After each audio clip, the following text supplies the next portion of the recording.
یقول سمعت عمر بن خطاب رضی اللہ تعالی عنہ علی المنبر یقول سمعت رسول اللہ صلی اللہ تعالی علیہ وسلم انما الاعمال بالنیات وانما لامرئ ما نوى فمن كانت هجرته الى الدنيا يصيبها او الى امرأة ينكحها فهجرته الى ما هاجر اليه۔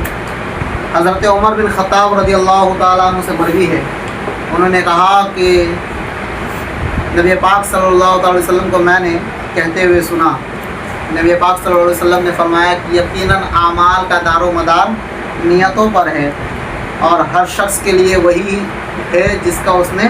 نیت کیا ہے۔ گویا اگر کسی نے دنیا کو پانے کے لیے ہجرت کیا، دنیا کو پانے کے لیے ہجرت کیا تو اس نے اس کو پا لیا، اور اگر کسی نے عورت کو پانے کے لیے ہجرت کیا تو گویا اس نے اس سے نکاح کر لیا۔ ہر شخص کے لیے وہی ہے جس کا اس نے نیت کیا ہے۔ گویا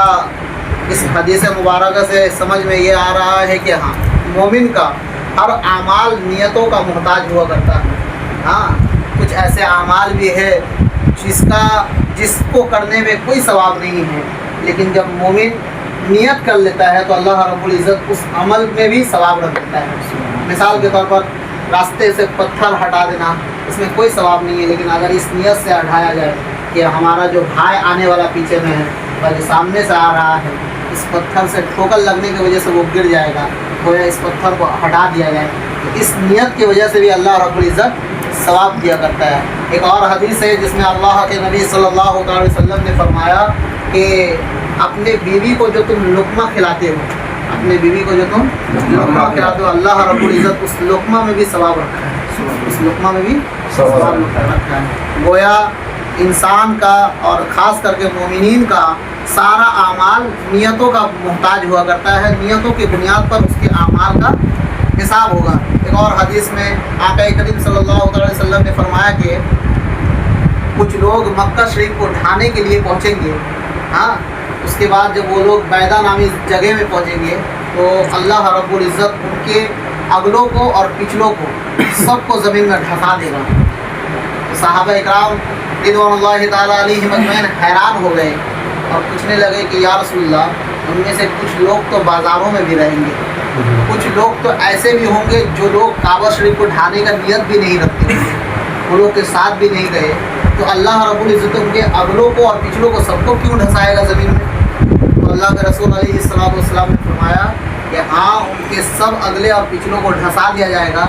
پھر ان کے نیتوں کے بنیاد پر ان لوگوں کو دوبارہ زندہ کیا جائے گا۔ تو گویا نیت کا ایک بہت بڑا عمل انسانی کارروائی میں، انسانی کام میں ہے، بہت بڑا دخل اندازی ہے۔ گویا ہر مومن اپنے نیتوں کو بہتر کرے۔ ہاں، ایک اور حدیث ہے جس میں اللہ رب العزت نے فرمایا کہ بندہ مومن جس طرح میرے بارے میں سوچتا ہے میں اس کے لیے ویسا ہی ہو جاتا ہوں، جس طرح وہ میرے بارے میں سوچتا ہے میں اس کے لیے ویسا ہی ہو جاتا ہوں۔ تو ہم یہ نیت رکھیں گے کہ اللہ رب العزت رحمان ہے، رحیم ہے، اپنی رحمت سے ہمیں مالا مال کرتا ہے۔ بے شمار آپ اندازہ لگا سکتے ہیں کہ اللہ کی رحمت کیا ہے کہ جو فرشتے بندوں کی شکایت پہنچاتے ہیں اللہ رب العزت کے بارگاہ میں، یہ اس کی رحمت ہے کہ اسی فرشتے کے ذریعے اللہ رب العزت دوسرے دن کا روزی بھیج دیتا ہے،